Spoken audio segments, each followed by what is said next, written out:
श्रद्धाशील जिज्ञासु श्रोताओं को संबोधित श्री का जय जिनेन्द्र नमस्कार। हाँ साथियों, आज कथा सुनने के लिए तैयार है ना आप? उससे पहले थोड़ा सा प्रभु का स्मरण तो कर लें। आत्मानंदी अनंत सिद्ध अरिहंत आचार्य श्री उपाध्याय जी,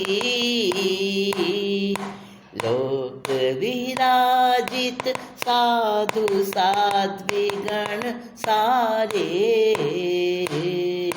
संयम सुशोभित श्री, हाथों को जोड़ मान मोड़ वंदन, करती हूँ मैं अहर्निशम, संबोधि करो प्रदान प्रभु कृपालु,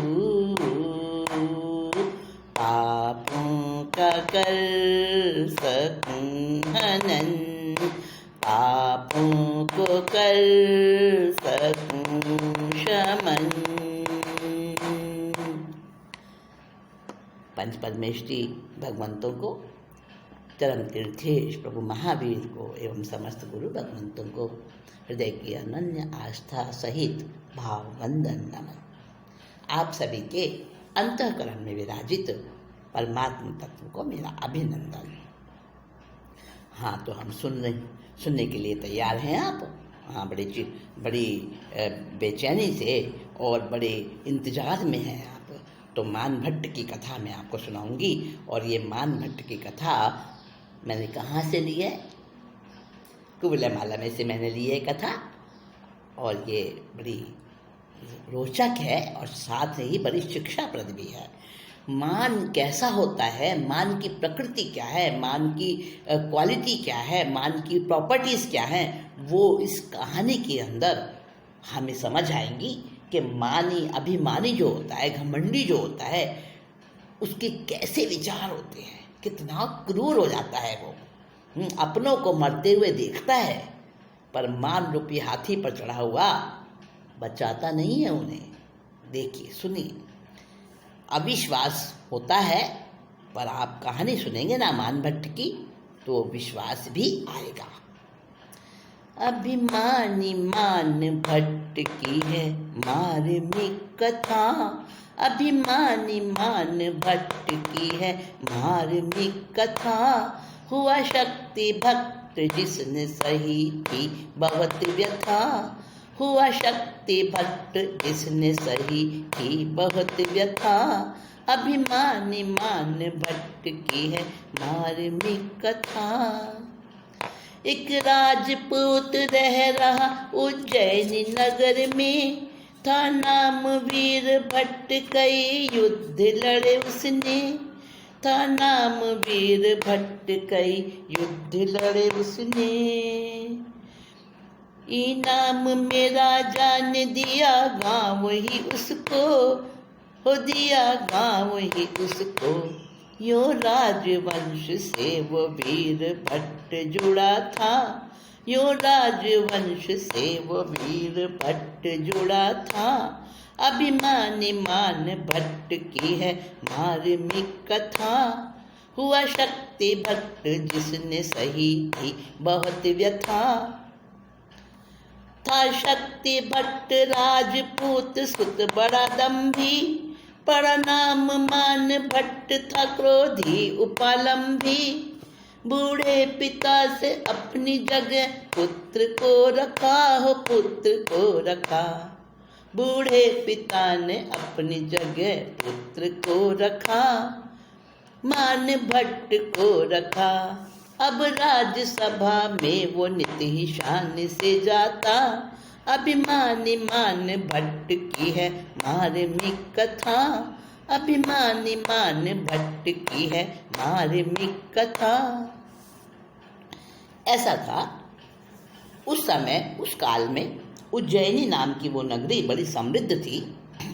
और उज्जैनी नगरी में राजा जो राज्य करते थे तो उनके राज दरबार में शक्ति भट्ट नाम का एक बड़ा भारी योद्धा था, जिसने कोई समय पहले राजा को युद्धों में काफ़ी सहायता दी थी, काफ़ी पराक्रम दिखाया था। तो वो शक्ति भट्ट, राजा उस पर प्रसन्न हो गया और राजा ने पूरा गांव ही उसको दे दिया, एक गांव का उसको मुखिया बना दिया। अब राजवंश से जुड़ गया वो, राजवंश से जुड़ गया।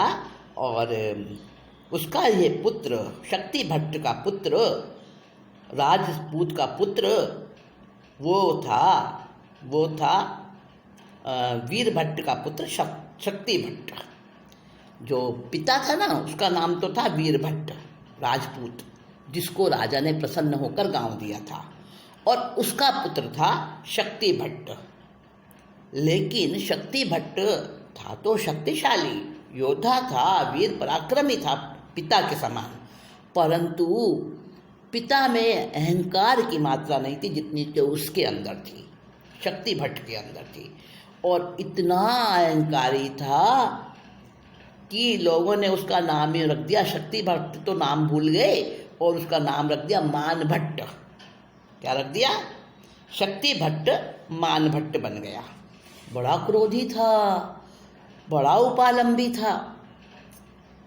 अब पिता का एक ही पुत्र था, हाँ, वीर भट्ट का, वो शक्ति भट्ट, या आप कह दो मान भट्ट कह दो, एक ही पुत्र था इकलौता। पिता ने बड़े लाड़ प्यार से पाला, आखिर एक गांव का मुखिया था, अच्छा ठाठ था उसके पास में, कोई कमी नहीं थी किसी बात की। और अपने पुत्र को बड़े अच्छे प्रकार से लाड़ प्यार से पाला।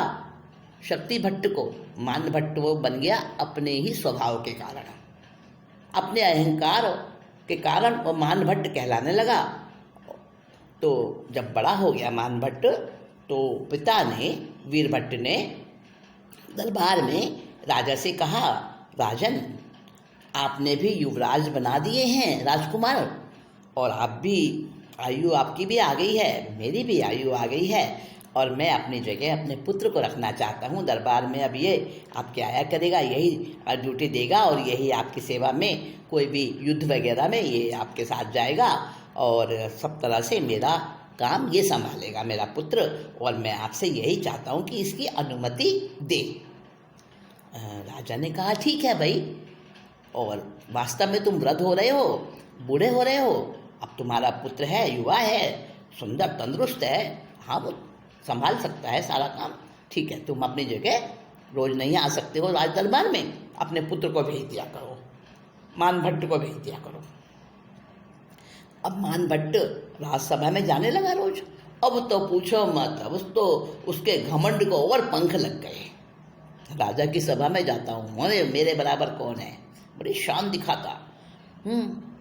एक दिन गया दरबार, नमन रब को कर मुड़ा, आसन पे अपने सेनापति भील को देखा, बाहें चढ़ा के बोला, तभी उठ बे यहाँ से, हो अभी उठ जा यहाँ से, शामत तेरी क्या आई है जो तू यहाँ बैठा, अभिमानी मान भट्ट की है मार्मिक कथा, अभिमानी मान भट्ट की है मार्मिक कथा, हुआ शक्ति भट्ट जिसने सही थी बड़ी व्यथा।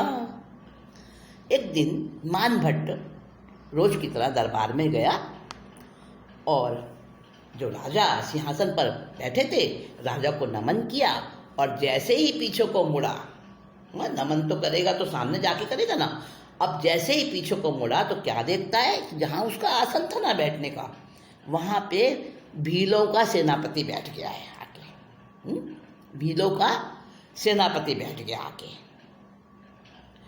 तो उसको तो गुस्सा आ गया, अरे मेरे आसन पर तू कैसे बैठा, शामत आई क्या तेरी, और उसको ऐसे बोलने लगा। तो सेनापति, जो भीलों का शबर का सेनापति था, शबर भील को ही कहते हैं, तो सेनापति शबर कहे, भैया सबर करो, मुझको पता न था हुई गलती क्षमा करो, नरमाई से अग्नि अहम की हो गई शीतल, हाँ हो गई शीतल, भड़काने लगे लोग ये तो जान के बैठा, भड़काने लगे लोग ये तो जान के बैठा, अभिमानी मान भट्ट की सुनो मार्मिक कथा। शबर सेनापति भीलों का सेनापति कहने लगा, अरे भैया गलती हो गई, चलो माफ कर दो, मुझे पता नहीं था तुम्हारा आसन है ये। अब अभिमानी की एक ऐसी क्वालिटी हो, एक ऐसी प्रॉपर्टी, एक ऐसी विशेषता होती है कि अगर उसके सामने कोई झुक जाए ना, कहे भैया गलती हो गई, तो तुरंत उसका क्रोध जो है ना वो एकदम झुक जाता है, शीतल पड़ जाता है। जैसे आग में पानी डालने से आग शीतल हो जाती है, उसी तरह। तो नरमाई करी ना उसने, भीलों के मुखिया ने, सेनापति ने नरमाई करी, तो उसकी थोड़ी अहम की अग्नि थोड़ी शीतल हुई, ठंडा पड़ा। अच्छा कोई बात नहीं। लेकिन आसपास के जो दूसरे लोग बैठे थे ना दरबार में, सभासद, वो कहने लगे, अरे मान भट्ट, ये जानबूझ के बैठा है तेरा अपमान करने को तेरे आसन पे। अब कह रहा है गलती हो गई, गलती हो गई, तेरा अपमान करना चाहता है, अरे घमंड में भरा हुआ है, तभी तो तेरे आसन पे बैठ गया। अपमान मेरा करने वाले की यही सजा, कहते हुए तलवार भोंक दिले मजा। सेनापति लुढ़का, सभा में खून था फैला, और चारों तरफ खून था फैला। हाय क्या किया मैंने, वो भागा होश जो आया, अभिमानी मान भट्ट किए मार्मिक कथा। था शक्ति भट्ट जिसने सही थी बहुत व्यथा, अभिमानी मान भट्ट किए मार्मिक कथा। अच्छा, लोगों के बहकावे में आके भड़क गया मान भट्ट और कहने लगा, अच्छा, मैं तो समझ ही नहीं पाया, तू मुझे नीचा दिखाना चाहता है, जानबूझ के बैठा है मेरे आसन पे, ले ले सजा, मेरा अपमान करने वाले को यही सजा दूंगा मैं। और कहते हुए बस तलवार भोंक दी उसके, तो वो तो बेचारा लुढ़क गया वहीं के वहीं, चारों तरफ खून खून, चारों तरफ खून फैल गया, लोगों में हाहाकार मच गया, पूरी सभा में खलबली मच गई। अब राजा ललकार, अरे क्या किया ये, अब तो सेना सैनिक पकड़ लेंगे, हाय क्या किया मैंने। अब जो उसे होश आया तो भाग लिया, वहां से भाग लिया, भागता गया, पीछे सैनिक लगे हैं, राज सैनिक पकड़ने के लिए, क्योंकि अपराध किया राजसभा के अंदर राजा के सामने, और कोई किसी को दूसरे को मार दे, बहुत बड़ा ये अपराध है। हाँ, राजतंत्र में भी अपने अपने नियम है, तो राजतंत्र के नियम के अनुसार बहुत बड़ा अपराध है ये। अब वो तो भाग रहा है अपनी जान बचा के मान भट्ट, और पीछे राजा के सैनिक उसके पीछे लगे हुए हैं। और जाके कहाँ गया, मुल्ला की दौड़ मस्जिद तक पहुँचा, जहाँ अपना गांव, अपने घर, वहाँ पहुँचा और माँ बाप के चरणों में गिर गया और कहने लगा, हाय मैंने क्या किया, ना मुझे बचा लो मुझे किसी तरह। माँ बाप कहें भूपति के चरणों में पड़ो, नहीं मानते बेटा चलो नगरी को ही छोड़ो। हाँ ठीक रहेगा यही, जल्दी चलो सारे, वो चलो जल्दी चलो सारे। माँ बाप पत्नी संग नदी तट पे जा पहुँचा, अभिमानी मान भट्ट किए मार्मिक कथा। था शक्ति भट्ट जिसने सही की बहुत व्यथा, अभिमानी मान भट्ट की है मार्मिक कथा। जाकर माँ बाप के आगे और रो पड़ा और कहने लगा, दरवाज़ा तो बंद कर लिया अपने मकान का, और कहने लगा, मुझे बचाओ, आज मैंने अपराध कर दिया और सैनिक मेरे पीछे आ रहे हैं मुझे पकड़ने के लिए, राजा मुझे छोड़ेगा नहीं। माँ बाप कहने लगे, दोनों समझाने लगे कि बेटा राजा के चरणों में गिर जाओ, दयालु हैं और तुम्हारी गलती को माफ़ कर देंगे। अब चरणों में कौन गिरे, मान भट्ट, हरगिज नहीं। हाँ, अनंतानुबंधी का बताया है ना आपको, अनंतानुबंधी मान कैसा होता है, पत्थर के थंबे की तरह से, पूरे जीवन भर झुकता नहीं है, टूटता नहीं है। तो मान भट्टी भी तो वैसा ही था ना, उसने तो स्वीकार ही नहीं किया, नहीं नहीं नहीं, मैं राजा के चरणों में तो नहीं गिरना चाहता, क्या आपकी और मेरी बेइज्जती कराऊं क्या? अच्छा बेटा, नहीं मान रहे हो तो चलो नगर को ही छोड़ देते हैं, दूसरे कहीं नगर में जाके बस जाएंगे और कहीं नौकरी मिल जाए, कोई काम धंधा कर लेंगे, जान तो बचेगी। पिता ने ये सुझाव रखा तो कहता हाँ हाँ ठीक, यही ठीक रहेगा, चलो चलो। अपनी पत्नी से कहता है चलो जल्दी चलो, तैयार हो। और जो कुछ भी हाथ लगा फटाफट लेके और गुप्त पीछे के दरवाजे से जंगलों में भाग लिए सारे के सारे, और नदी के किनारे पर, नदी तट पर पहुंच गए। नदी के किनारे पहुंच गए सैनिकों से बचते हुए, और सैनिक पीछे लगे हुए हैं। लेकिन कहते हैं मुसीबत आती है ना तो अकेले नहीं आती है, बहुत सारे दूसरी चीज़ों को साथ में लेकर आती है। तो नदी के तट पर भीलों की सेना, जो भील था जो उसके आसन पर बैठा था है ना, वो भील, वो तो सेनापति था भीलों का, और भीलों की सेना सारी की सारी, उसको पता चल गया कि हमारे सेनापति से मानभट्ट ने झगड़ा किया है और वो आए, उसको हम मजा चखाएंगे। सारी सेना भीलों की उसके इंतजार में घात में थी, और वहाँ उनकी दोनों की बड़ी मुठभेड़ हुई, यानी मानभट्ट की और भीलों की सेना की। भीलों की सेना घात में थी, कर दिया हमला, योद्धा था मानभट्ट, बड़ा बांका वो निकला। छक्के छुड़ाए उनके अकेले नहीं जमकर, हाँ अकेले नहीं जमकर। निर्जन किले में परल किनारे पे बस गया, अभिमानी मानभट्ट की ये मार्मिक कथा। हुआ शक्ति भट्ट जिसने सही की बहुत व्यथा, अभिमानी मानभट्ट की है मार्मिक कथा। अब भीलों की सेना तैयार खड़ी थी हमला करने को, मानभट्ट को देखकर टूट पड़े, लेकिन बांका वीर था वो भी, हाँ पराक्रम के मुकाबले में पीछे नहीं था। और एक बात और ध्यान रखना साथियों, जब अपनी प्रेस्टीज का सवाल आ जाता है ना तो कुछ ताकत भी बढ़ जाती है उस टाइम पे। जैसे जैसे बदले की भावना, क्रोध, अहंकार एक साथ मिल जाते हैं ना, वहाँ पर ताकत, चाहे वो ताकत तामसी होती है, खराब होती है, प्रशस्त होती है, लेकिन उस समय तो वो ताकत थोड़ी बढ़ जाती है, शरीर एकदम ज़्यादा, मतलब वो क्या बोलते हैं, अग्रेसिव हो जाता है। तो वो मानभट्ट इतना तेज तलवार बांका निकला कि भीलों की सेना से बचकर उनको हराकर और वो नदी के पार चला गया।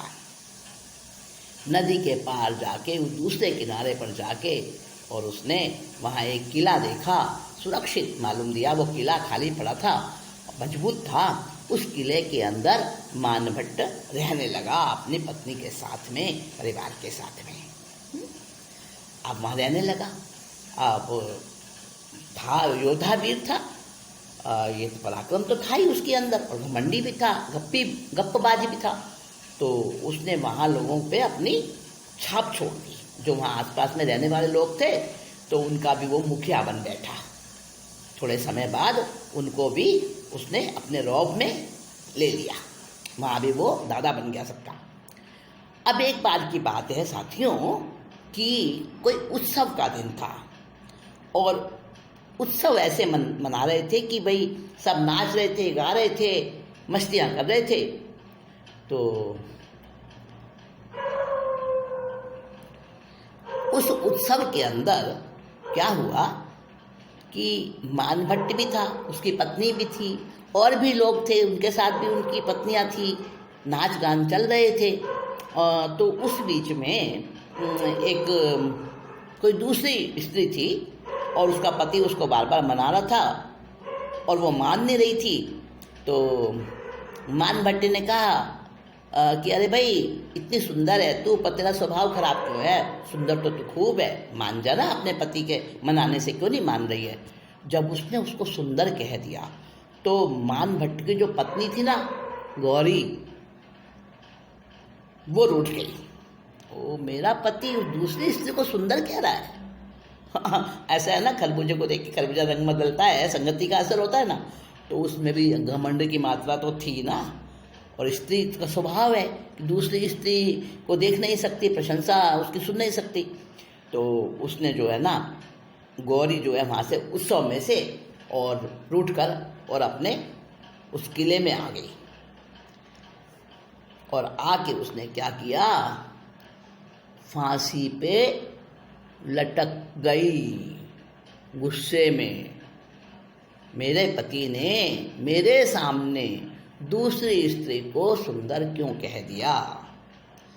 उत्सव के बीच एक बार गौरी थी रूठी, घर आया खोजता मिली फांसी पे लटकती। दिया काट कटारी से रस्सा, पूछा था कारण, पूछा तो कारण। उसने बताया बोला हंस के, शक तेरा झूठा, अभिमानी मान भट्ट की है मार्मिक कथा। आया दौड़ा दौड़ा, गौरी चली गई, नाराज होके गई है। क्या हुआ, थोड़ी देर में आ जाएगी, इंतजार किया। जब वो नहीं आई तो मान भट्ट दौड़ा दौड़ा अपने घर पर आया, जहाँ उसका घर था किले में।